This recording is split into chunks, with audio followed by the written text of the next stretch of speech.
Bonjour, ici Mélanie Raymond. Le 20 juillet dernier, la Banque du Canada a augmenté son taux directeur d'1/4 de point pour le porter à 0,75 %. Rappelons que le 1er juin dernier, la Banque du Canada avait également relevé son taux directeur d'1/4 de point à 0,5 %. Il s'agissait d'une première hausse depuis juillet 2007. Avant cette augmentation, le taux directeur était à un niveau plancher, soit à 0,25 % depuis le 21 avril 2009.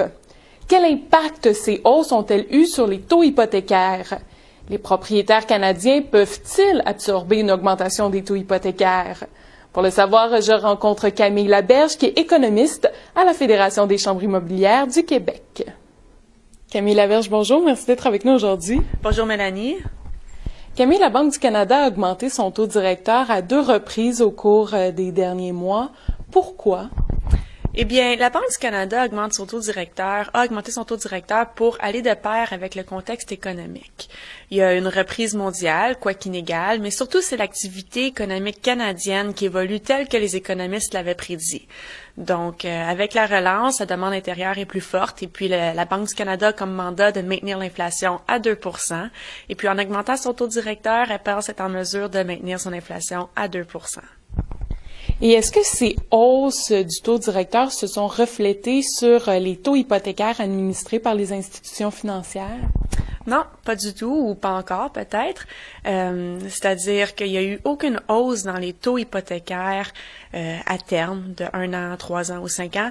Même les taux hypothécaires ont diminué depuis le mois de mai ou le mois d'avril. Donc, il n'y a eu aucune hausse. Cependant, pour les prêts hypothécaires qui avaient un taux variable, là, c'est sûr que la hausse va être reflétée sur ces taux hypothécaires-là. Et qu'est-ce qui explique que les taux à terme n'aient pas augmenté?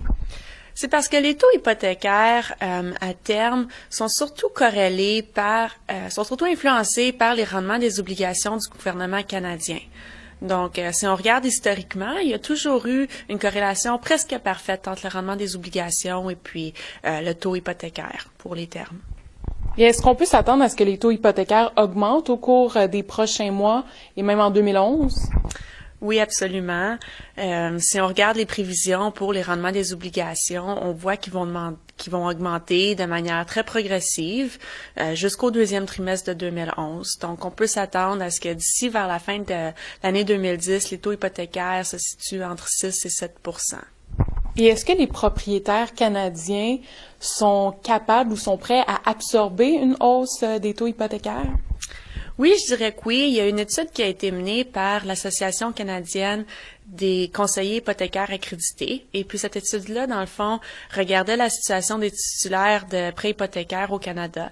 Et puis, pour la majorité des titulaires dont les termes vont venir à échéance cette année, il va s'agir d'une baisse, même s'il y a une hausse, parce qu'il y a 4 ou il y a 5 ans, les taux étaient encore plus hauts que les taux en ce moment ou les taux de l'année à venir. Maintenant, pour ceux qui vont avoir une hausse, le 2/3 affirme que cette hausse-là va être tolérable. Donc, il n'y a pas d'inquiétude pour ceux-là. C'est seulement moins de 10 % qui ont affirmé que cette hausse-là serait moins tolérable, puis qui seraient plus en difficulté envers leurs obligations hypothécaires. Camille Laberge, merci beaucoup pour cette entrevue. Ça m'a fait plaisir, Mélanie. En plus des taux d'intérêt, 2 autres facteurs influencent le marché immobilier, soit la création d'emplois et la confiance des consommateurs. Quel impact ces facteurs ont-ils eu sur le marché de la revente au deuxième trimestre de l'année? Pour le savoir, ne manquez pas la sortie du baromètre MLS qui est prévue au cours des prochains jours. Vous trouverez cette publication sur le site web de la Fédération des chambres immobilières du Québec. Ici Mélanie Raymond. À la prochaine!